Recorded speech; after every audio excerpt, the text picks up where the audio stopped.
జై హింద్, జై భారత్, జై అమరావతి, జై ఆంధ్రప్రదేశ్.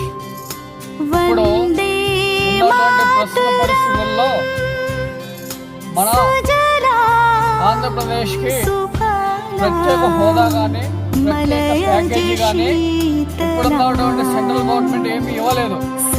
మరి ఆనాడు జంతర్ మంతర్ దగ్గర విజయసాయి రెడ్డి గారు, జగన్మోహన్ రెడ్డి గారు అందరూ జంతర్ మంతర్ దగ్గర ధర్నా చేశారు ప్రత్యేక హోదా కావాలని. మరి ఇప్పుడు ప్రజెంట్ విజయసాయి రెడ్డి గారే స్పీకర్ గా ఉన్నారు. మరి ఆంధ్రప్రదేశ్ లో ఎంపీలు ఏం చేస్తున్నారు?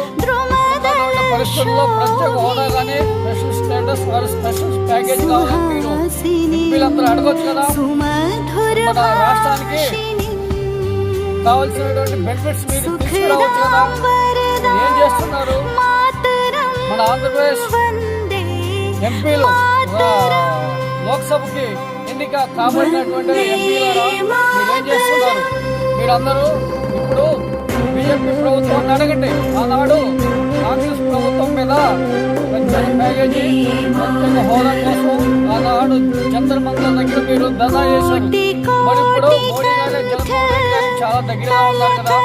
విజయసాయి రెడ్డి గారు ఒక స్పీకర్ గా ఉన్నారు కదా. మీరు ఈ యొక్క ప్రత్యేక హోదా గురించి, ప్రత్యేక ప్యాకేజీ గురించి అడగండి. మన రాష్ట్రాన్ని బాగు చేయండి, అమరావతిని నిర్మించండి.